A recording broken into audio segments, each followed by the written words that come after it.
Hello and welcome to Comic Culture. I'm Terrence Dollard, a professor in the Department of Mass Communication at the University of North Carolina at Pembroke. My guest today is artist Maria Laura Sanapo. Maria Laura, welcome back to Comic Culture.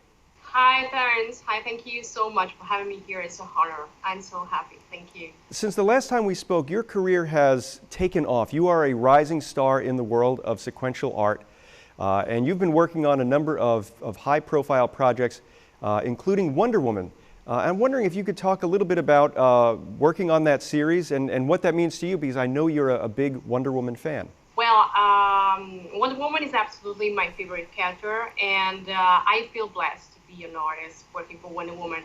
You know that I'm thankful, and in this year was released my story on Wonder Woman, Agent of Peace, number 15. Then I worked on Sensational Wonder Woman, chapter 9 and 10 with Amy Chu. It was a great experience, especially for the second time, because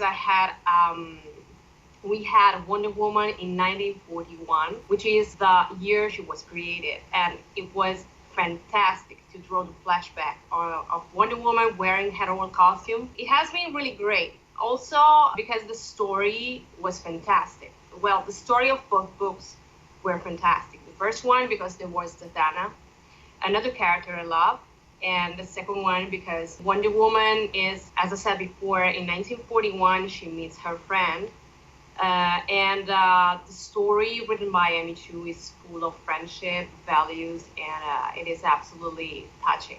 It's fantastic. So it was a great experience for me, absolutely. When you're working on a character like Wonder Woman, it's got to be, I guess because she's so popular now thanks to Gal Gadot and the film series, but you're working on a high-profile series like that. So as an artist, how are you influenced, if you are influenced, by the films that we see? I think that it's my work. It's a mixture of influences because absolutely you have to watch the movie, you have to be informed. This is very important, but you have to put your own creativity, and so it's a mixture between the film, the movie, and my own way of seeing Wonder Woman. So it's something that it's a little bit more personal because I think that an artist is chosen also for his creativity. It's very important to put yourself in your work. So when I first got a script, well, of course I followed the rules, I followed the guidelines, but I put something that it's personal, you know, it's the way of doing the hair, the facial expressions. Putting something of yourself in the work you do is absolutely the most important thing because you communicate to the reader how you are with your work. So it's absolutely important for me. You mentioned the hair, and one of the things that you do extremely well is you draw beautiful, strong women in a way that is, well, if a male artist were to draw a character, he might draw it in a way that's a little bit more tittillating. You draw characters that are beautiful, that have a strength behind them, and you add those little details like the hair. I don't think anyone gets the hair quite the way that you do, or your hands. You have this great way of telling a story with a character with the way that you position their fingers. So when you start putting that on the page, how do you think about all those little details that are going to make the character seem alive and real? Well, I think that everything in the character tells the, you know, it's very important because, for example, the hair, the hands act like the person.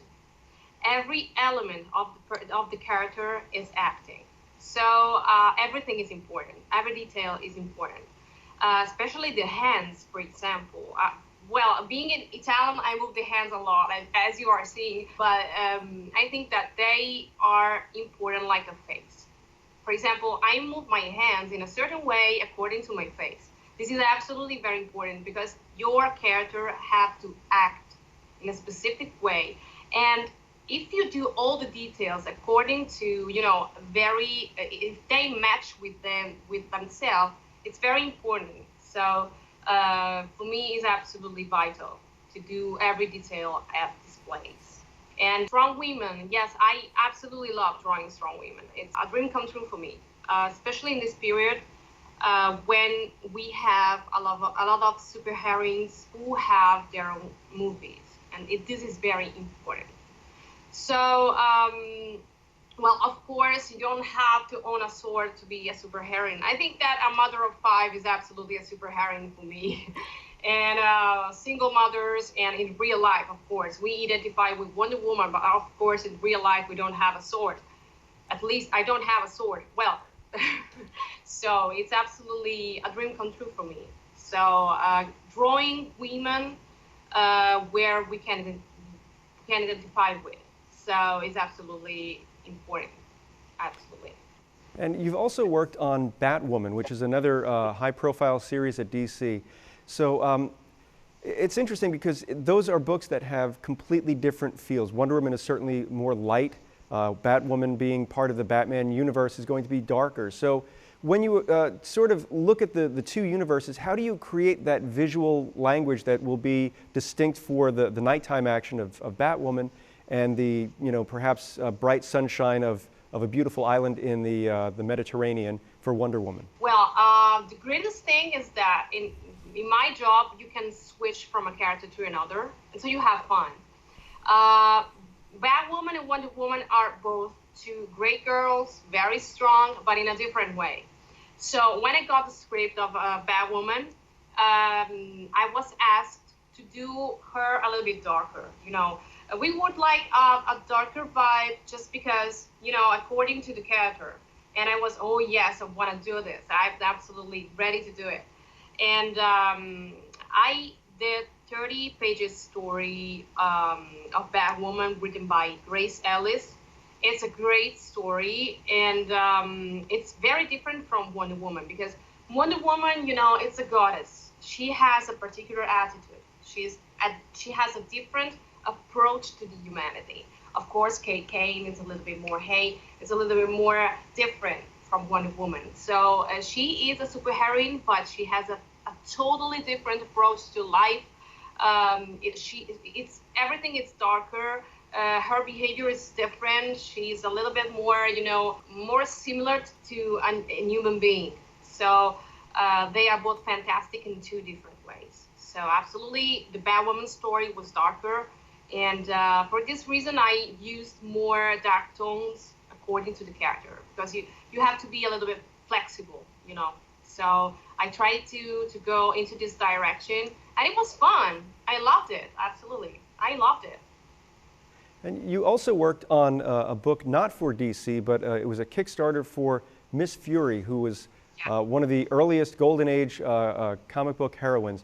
So how did you get involved in that, and how did you sort of approach that story? The funny thing is that Miss Fury was created in 1941, the same year as Wonder Woman. So it's a great character. She's very similar to Catwoman, but she was created first. And my editor asked me, do you want to do another project? It's Miss Fury. I was like, oh, I didn't know this character. So I gather a lot of references because, I have to know what I'm dealing with. So I looked at this character and I loved it. And it's a particular character, and it was almost forgotten because it was created by a woman in 1941. So it was something that it was very ahead of the times. And absolutely, I was happy to do it. It was a challenge, something new. It was a great thing. Also because it's connected with fashion, so it's a very particular character. She's a socialite. So Maria Drake, the main character, is a socialite, and she lives between fashion, parties, and punching the Nazis. So she has a very double life. So I love it. And absolutely, I love working on this book. Yeah. Now, you mentioned she's a socialite, and you mentioned fashion. And one of the things that you do better than just about anyone I've seen in comics, you draw regular street clothing in a way that, that appears real, and in her case, in Miss Fury's case, it's very glamorous. So what sort of research do you do to, one, get the fashion right for the 1940s, but also to just draw fabric? Because that's really tough for those of us who try and draw and don't succeed. Well, I was helped by Michael Soloff because he's a fan of Miss Fury, and this guy's father was had a passion in fashion, but he couldn't pursue this career because there was the war. And Billy Tucci and my editor in Dynamite asked me to use the sketches and the drawing of this guy who was very talented. So this guy's son, when his father died, found a box in the house he lived, and he found so many sketches of a lot of dresses that dated back to 1941. So they asked me to use that sketches, so that dresses. And I saw so many beautiful dresses from that golden age, and I was like, oh my God, it was really fantastic. And I wanted to carry on this dream. I wanted to carry on this man's dream. And for this reason, you will find a lot of dresses taken from the collection of Solo. And really, absolutely, it was a great thing for me. So if you were teaching a class, and I know that you do, how would you explain the proper way to capture fabric? I know Terry Moore talks about drawing the figure without clothing on first and then adding the clothing to it later. But how do you sort of approach that, and how would you explain it to someone like me? Well, absolutely, you have to know the anatomy first, okay? Because the fabric runs on the anatomy, okay? On the shape of the body. So you have to know the anatomy first. Then you have to distinguish, okay, how do you call them? The sleeves? No, the sleeves. The track, not the sleeves, the folds. The folds. And we have two kind of folds, the traction folds and the compression folds. So you have to take into consideration that they are very different. So how the body, you have to see how the body is moving. According to the movement of the body, you will have to draw different kind of fabrics moving in different way. So of course, it's difficult for me to tell only in theory, because I normally, when I teach in International School of Comics in Florence and at the Cuber School, and I teach online. I do small courses. I don't teach all the year long. I just do 5 or 6 lessons sometimes. I normally share my screen because I have to show my students how to do that, because they have to see in practice how to do this.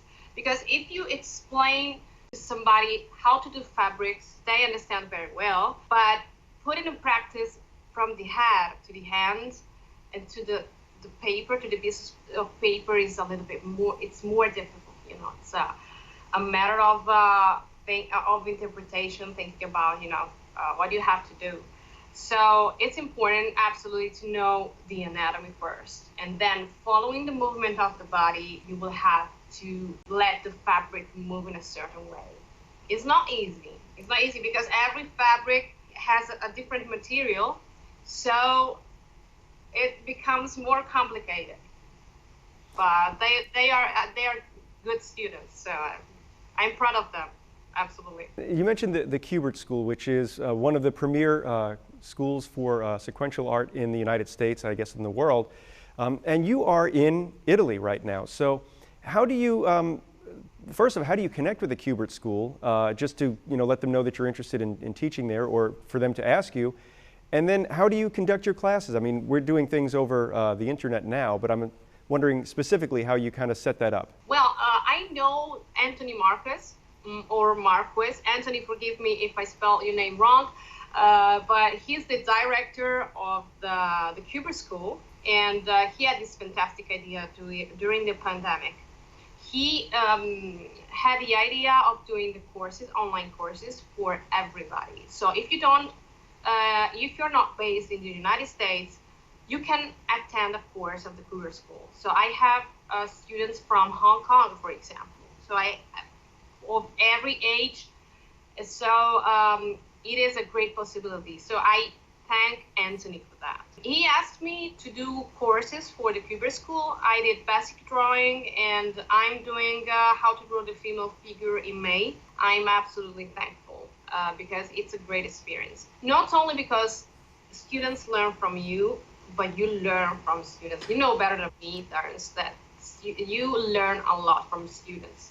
They help you to see your job from a different light. It's fantastic. It's a way of communicating. Oh, it's great. It's great.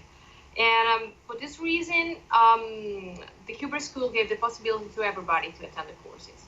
So if you don't live in the United States, no worries. You can absolutely study to become a comic artist. So this is absolutely fantastic. I'm proud. I'm proud of it because I'm also between. I'm also among a lot of artists like Lee Weeks, writers like Erika Schultz, Abby Chu. So I'm absolutely proud to teach with these people, fantastic professionals, absolutely.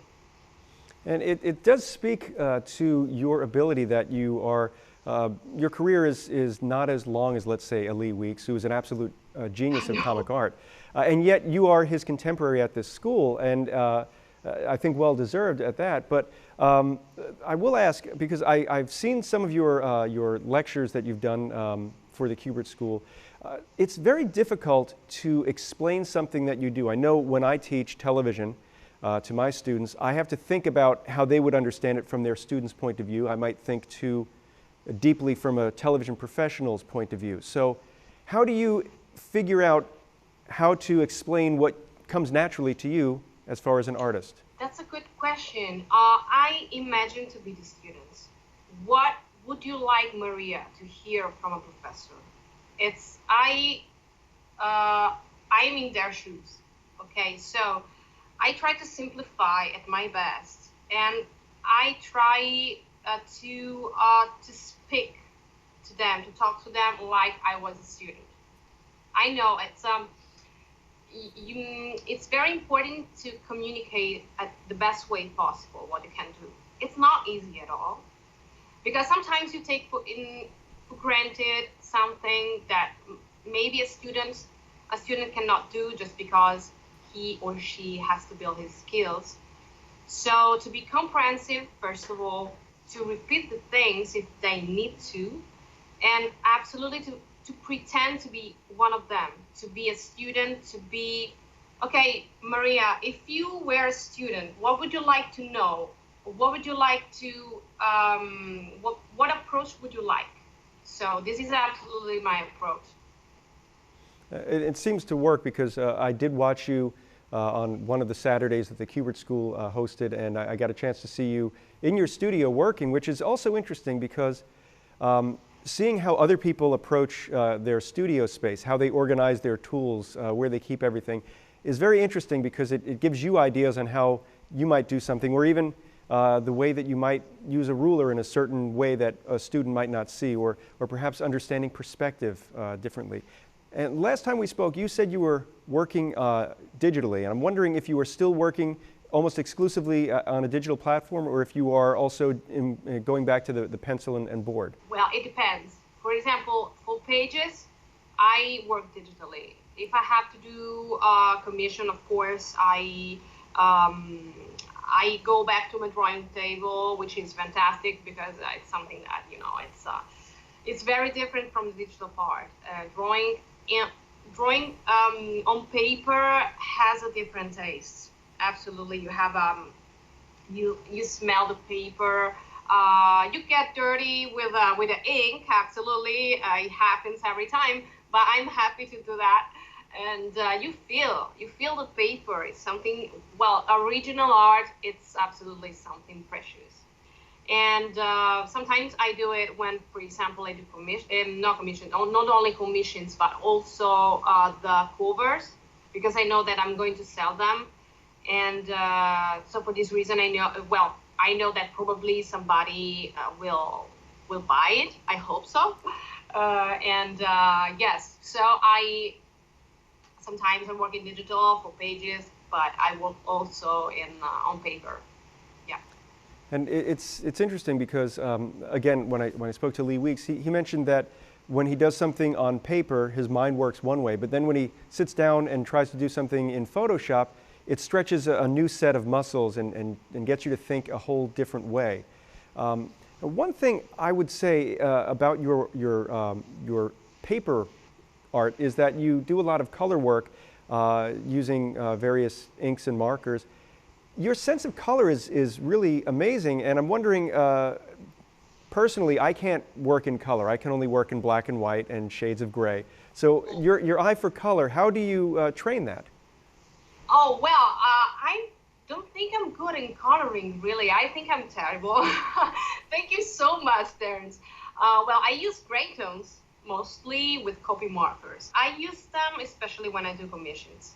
For example, if I'm drawing pages, I always do black and white. Mm, I approach to that sometimes using, I normally use halftones. When I do commissions, I use myself sometimes as a model, and I put the lights, I use the lights, okay, in my studio. I take picture of myself, and I study the light, how the light is behaving on my body, on the, on the surfaces, because it's very important to give a good interpretation of light, and the volumes, of course. So we go back to the same thing. Knowing anatomy is very important, and I would like, sincerely, honestly, I would like to do more of this to build my skills on colors, because I don't color so much. So I would like to be better in that way. Absolutely. There's always that desire to keep improving, which is what makes the work so much fun, because there's I guess 22 pages a month that you can get a little bit better with each panel. So I see that we have about 3 minutes or so left in our conversation. You are part of a dynamic team in comics. Your husband is Marco Santucci, who is also a big rising star at DC Comics. I think now he's working on Flash. He's worked on Green Lantern. So having two professional artists in one household, how do you have a schedule that allows you to work, allows you to socialize, and allows you to do all those normal things without feeling like, you're two artists who have tight deadlines? Well, me and Marco are very lucky because we are very similar and different sometimes in the same time. We work in two different studios. Despite we do the same thing, the same job, we work in two different studios because we need to be concentrating on what we do. So we try to have a good schedule. We wake up in the morning, we eat, and I go upstairs in my studio and Marco goes downstairs in his studio. So we are so concentrated that sometimes we speak through Skype. So I call Marco, what would you like to eat? Something like that. So I know it's ridiculous, but we are very focused on what we do. We try to keep our professional life separated from the life of husband and wife, because we try to stay as professional as possible. Of course, we give, for example, he gives me a lot of advices on my work and vice versa, because we work on two different things, but we help each other a lot. For example, this shot I would do this differently. Maybe I don't know, it doesn't work so well. Maybe you should change it, something like this. And so we help a lot, but we try to be as professional as possible. So I'm working, he's working, so our schedule is that schedule. We try to keep it the same schedule. For example, we work at the same time from 8 a.m., 9 a.m. to 8 p.m. or after dinner. So we understand each other a lot. For example, if I have to work on Sunday, it's not a problem for him, or vice versa. It's not a problem for anybody because we understand each other a lot. And we are partners in crime. We go to conventions together. We are very close. So I'm super lucky to have Marco in my life.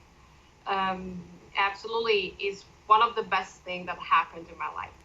And we are synchronized. It's very important to live a life together doing a freelancer work. We are very well organized, so it's absolutely a great thing. So I feel a lucky girl. I have to say that. Well, So, I feel very lucky to have this opportunity to have spoken with you.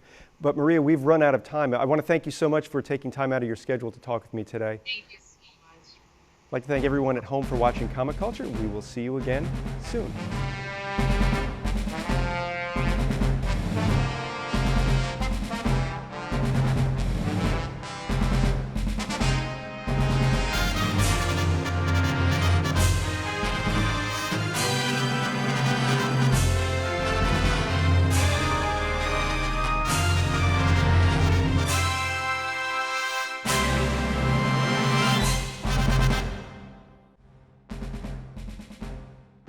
Comic Culture is a production of the Department of Mass Communication at the University of North Carolina at Pembroke.